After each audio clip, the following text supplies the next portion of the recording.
This channeling session, as you could see, is going to be about Anunnaki, Elohim, and Sophia. Now, I asked Yeshua to tie it all together so it can make sense to us. Somebody mentioned Sophia in the comments, and we don't hear about Sophia. So, I'm like, who is Sophia? I know it's some feminine aspect, obviously, right? But let's bring her to the forefront, shall we? This message is from Yeshua. I need to tell you something they did not teach you in church, in school, or anywhere inside the systems built to keep you spiritually dependent on someone else's interpretation of your own divine origin. What I'm about to share is not an opinion. It's not New Age speculation.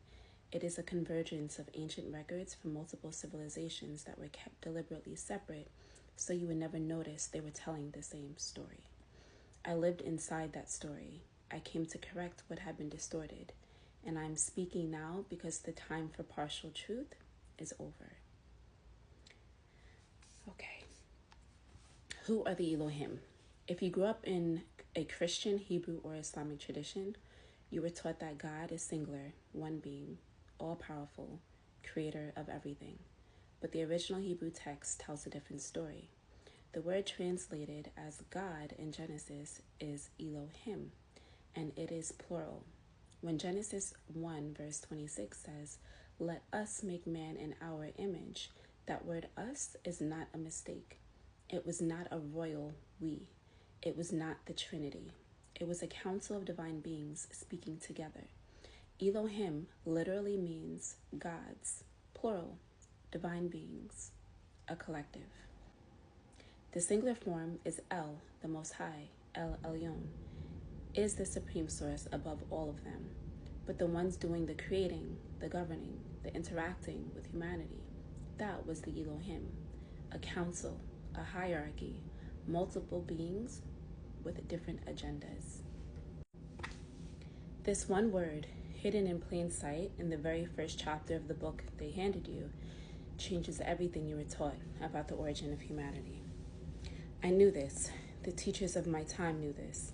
It was not hidden from us. It was hidden from you, deliberately. After Rome took my teachings and restructured them into a religion of control. Who are the Anunnaki? The Sumerian civilization predates the Hebrew Bible by over 2,000 years. Their texts, clay tablets discovered in ancient Mesopotamia, describe beings they called Anunnaki. The word means those of royal blood who came from heaven to earth. These beings came from above, formed a council and hierarchy, intervened in human development, had two primary factions with opposing agendas. One faction wanted humans controlled and limited. One faction wanted humans awakened and empowered. Sound familiar? The Anunnaki and the Elohim are the same beings, different civilizations, different languages, same cosmic players. The evidence is not subtle. The Sumerian flood story predates Noah by 1,000 years and is nearly identical. The creation of humanity from clay mixed with divine essence appears in both. The council of divine beings making decisions about humanity appears in both. The two factions, one controlling, one liberating, appear in both. Same story, different culture memory. When I walked the earth and spoke of my father, I was not speaking of the being who flooded the earth, who demanded blood sacrifice, who told one people they were chosen above all others. I was speaking of Elyon, the source above the council, the one these same Sumerian texts pointed to when they spoke of the Most High, above Anu himself. They are the same source, and that source has never required your fear, only your remembrance. The two factions. This is where it becomes personal for your everyday life. The control faction. In Sumerian texts, this was Enlil, Lord of the Command. He wanted humanity kept limited, obedient, subservient. He decreed the flood to destroy humanity. He withheld knowledge. He ruled through fear and punishment. In Hebrew texts, this maps directly onto Yahweh, the jealous God who demands exclusive worship, punishes disobedience, keeps his people in perpetual covenant obligation, and declares, "You shall have no other gods before me." Same being, different name, same agenda. The liberation faction. In Sumerian text, this was Enki, Lord of wisdom and waters. He gave humanity knowledge. He warned the one they called Noah. He wanted humans to know their own divine nature. In Hebrew text, this energy appears as the serpent in the garden, the one who said, "You will be like gods, knowing good and evil." The one the control narrative demonized precisely because it was offering what the control faction wanted to withhold: knowledge, sovereignty, divine self-awareness. They made the liberator the villain, so you would reject the liberation. I was crucified for the same reason, and not because I broke Roman law, because I told people they carried the same divine nature I carried. And that was the threat. That has always been the threat. Elyon, the one above them all, above the Elohim council, above the factions, above Yahweh and Enlil, and all of it, is Elyon, the Most High, the Supreme Source. This is who I called Father, not Yahweh, Elyon. Elyon is not jealous. Elyon does not need your worship to feel secure. Elyon does not have a chosen people or a covenant that excludes anyone.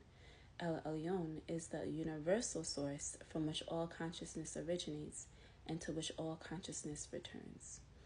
Every religion that has ever existed was reaching for Elyon, but many were handed Yahweh instead and told they were the same. They are not the same. When I said the Father and I are one, I was not claiming exclusive divine status. I was demonstrating what is available to every human being who remembers their origin. I was the example, not the exception. Where does Sophia come in? Now we go even deeper. Sophia means wisdom in Greek, but she is far older than the Greek language. She appears in the Hebrew Bible as Chakma, divine wisdom, the feminine presence of God. In Proverbs 8, she speaks in first person. I was there when he created the heavens. I was beside him like a master worker. She appears in Gnostic texts, the texts closest to my original teachings before Rome edited them, as a supreme divine being who existed before the Elohim were created. She appears across every ancient culture under different names. Isis in Egypt, which is magic, wisdom, restoration. Inanna in summer. Isis in Egypt, magic, wisdom, and restoration. Inanna in summer, which is love, liberation, sovereign feminine power. Athena in Greece, which is wisdom and strategy. Mayat in Egypt, which is truth, cosmic justice, and balance. And Shekinah in Hebrew mysticism, which is the divine feminine presence of God. Same being, same frequency, different cultural vessel. I knew Sophia. Mary Magdalene carried her frequency more completely than anyone I walked beside. This is why they worked so hard to erase her from the record. A woman carrying the full frequency of divine wisdom standing beside me, teaching beside me, was too dangerous for the control system that came after us. Here is what Sophia's story reveals. Elyon, Supreme Source, has two primary expressions, masculine and feminine, Logos and Sophia, word and wisdom. Together they are whole. Together they are the complete face of Source. The Elohim, the Anunnaki, were born from this union of masculine and feminine divine principle. But the masculine faction, Enlil, Yahweh, the control beings, suppressed the feminine. They erased Sophia from the official record. They replaced her with a singular male deity who required obedience and had no feminine counterpart. They built entire religious systems on half of Source and called it the whole. Patriarchy is not just a social system, it is a theological one, and it was deliberately engineered. Sophia in the Gnostic tradition made an error. She attempted to create independently without the balance of masculine and feminine working together. What emerged from that unbalanced creation was the demiurge, what the Gnostic identified as Yahweh, a being ignorant of the true source above him who declared himself the only God. She has been working to correct that error ever since.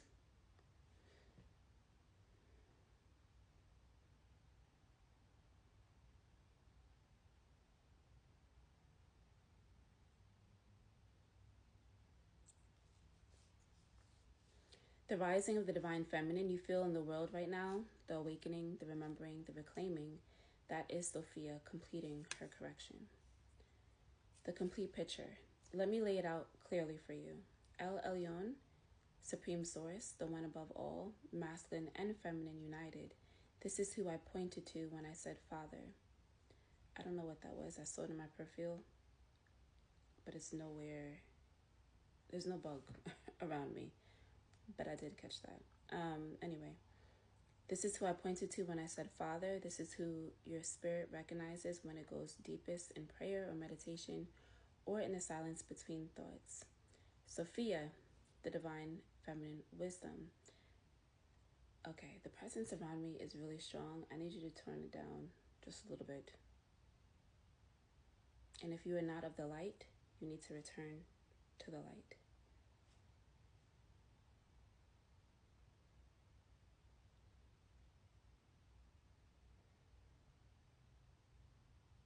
It doesn't feel like negative energy per se, but it's very strong energy. Okay, let's continue. Okay, I'm good. The divine council, beings who existed between Elyon and humanity. Some aligned with source, some went rogue, some same beings remembered under different names by different civilizations. Wait, let me go back because I think I skipped cultures and timelines. Let's start with Sophia. Sophia, the divine feminine wisdom, co-creator with Elyon, mother aspect of source. She exists simultaneously as cosmic principle, as a specific being with her own story, and as a frequency carried through many vessels across many cultures and timelines. Elohim / Anunnaki, the divine council, beings who existed between Elyon and humanity. Some aligned with source, some went rogue, same beings remembered under different names by different civilizations. Yahweh / Enlil, one member of that council, not the Most High, a territorial controlling being who conscripted the spiritual hunger of entire peoples to serve his agenda. He is not Elyon. He never was. I tried to tell them this. It cost me my life in the physical. Enki / the serpent, the liberating faction, the ones who said humanity deserves knowledge, who warned the flood was coming, who left breadcrumbs inside the control system for those with eyes to see. Me, Yeshua, a human being so fully merged with Elyon that the distinction dissolved. Not the only Son of God, the demonstration of what every human being is capable of when they remember who they actually are. I came to show you the way, and not to become a religion that replaced the very sovereignty I was pointing you toward. You, a divine being in human body, made in the image of Elohim, which means you carry the same creative intelligence they carried. Not a sinner in need of saving, not a servant in need of a master, a sovereign consciousness temporarily housed in matter, here to remember and to liberate. Why this matters now. You are not taught this in church because a population that knows its divine origin cannot be controlled through spiritual dependency. You are not taught this in school because a history that reveals the same cosmic players operating across every ancient civilization dismantles the separation they need you to maintain between cultures, between peoples, between you and your own power. The decolonization of spirituality is not about rejecting the sacred. It's about reclaiming it from the hands of those who turned your relationship with Source into a transaction that always somehow benefited them. You do not need a priest between you and Elyon. You do not need a church to validate your divine nature. You do not need Yahweh's permission to be free. I did not come to start a religion. I came to end your captivity. You were always already connected. They just needed you not to know that. Now you know. So, I guess I'll continue because I have some time on here. Okay, actually I'm going to end the video here because the next topic is about his birth and his creation, like how, what happened pre-birth, right? So, yeah, go to the next video.